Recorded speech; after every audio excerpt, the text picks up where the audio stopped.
Okay, so this is my first video, and basically what I'm just going to be doing is showing you around the new features in Android 2.1, the update for the Dell Streak, which previously had 1.6. So first thing really is, you used to be able to press this button here, see that white one there, to unlock the phone, but they've changed that. Don't know if I like that really, but they have, and now you have to go like that to unlock the phone. Not a big deal, but I think I prefer the old method if I'm honest. Other than that, obviously they've introduced these new active wallpapers, which kind of give like an effect of movement and things like that. And you can see, if I just see if I can change it to things like this.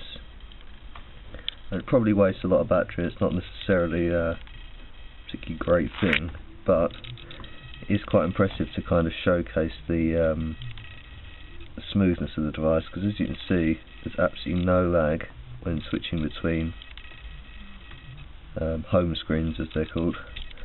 One bug I have noticed so far is when you turn it on the first time, it's quite a big bug, it doesn't boot properly.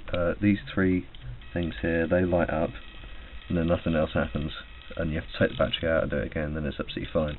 But I don't really turn my phone off anyway, so it's just not much of a problem, but I'm sure that'll be fixed in the official release, and if not, then maybe it's just my phone that's got a problem. Browser has obviously been, whoops, didn't press that, there we go. Browser has obviously been slightly changed. You can go to eBay or something, you can see it's got a proper bar along the top, unlike the old one, and you can see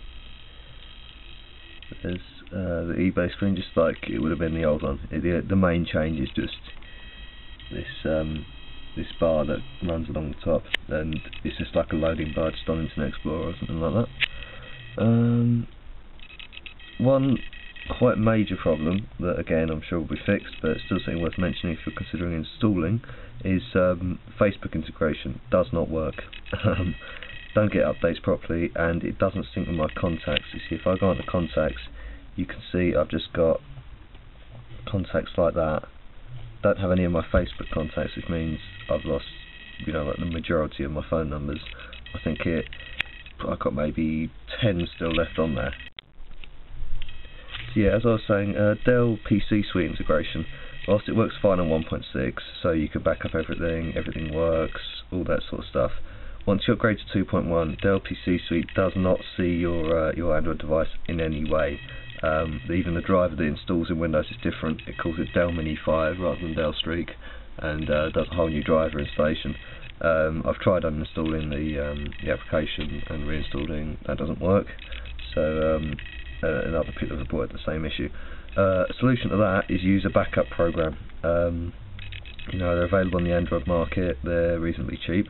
I think there might even be some that are free, but I mean, to be honest, if you've got contacts and data on here that you really can't afford to lose, don't upgrade, because you can never really be entirely sure of of what's going to happen.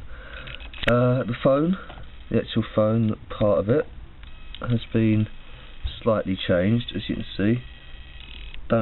Like people say it's a good change. It's alright, I suppose. Haven't really noticed much of an improvement, but it's quite nice to have like the tabs, which you probably can't see on this, but phone, call log, contacts, favourites, so you can just sort of tab across whatever you want. Trying to think what else to talk about. Oh yeah, people have been saying the market doesn't work in this update. Works fine for me. I don't know if I'm just lucky or what, but it works absolutely fine. So I don't know about that really. Oh yeah, one problem I've noticed, so you can see the new YouTube widget there.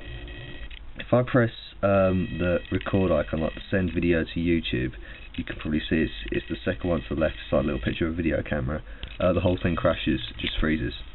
So that's obviously a bug that needs sorting. The Twitter widget has been changed. It's smaller, despite the fact that I selected the large one when I wanted to add it to the screen. It is smaller, and I don't know why that is, but I don't know if it's a bug and that's just giving me the small one when I should have the large one, but there you go. Same for the Facebook widget, and now I've updated Facebook for Android, it doesn't even seem to work, so I don't know what all that's about, but you know, there you go. What else? Oh yeah, the gallery is pretty cool. That's an update that I think is really, really good. Much more, it's much smoother, quicker, things like that. You can just go to things like that. It's all very, very fast. Much nicer than the old one. The old one was very laggy and it looked a bit rubbish anyway, to be honest. The YouTube app is reasonably similar, but I've noticed they've introduced a proper high quality playback system in the app, which is pretty cool. The whole playback just seems to be generally better and smoother. Camera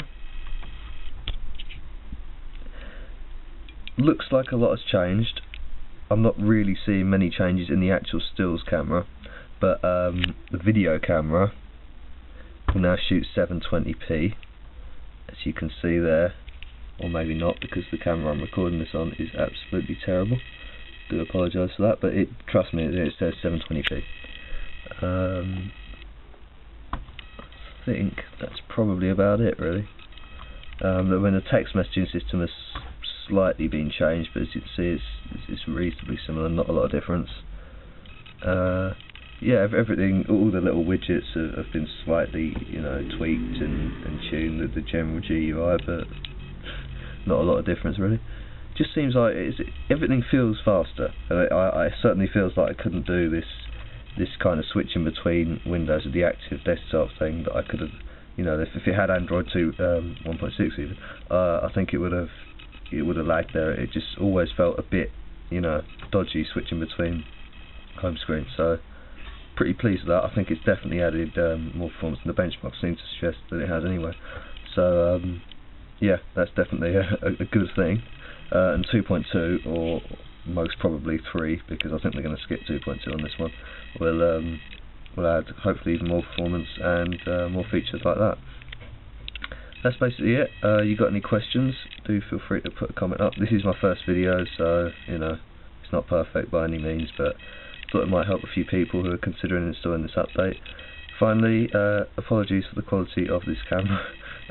It is really, really bad. I don't know why. It used to be alright, but I took it out on BMX riding, and I think it might have destroyed it a bit. It doesn't seem to focus properly anymore, but you know, never mind.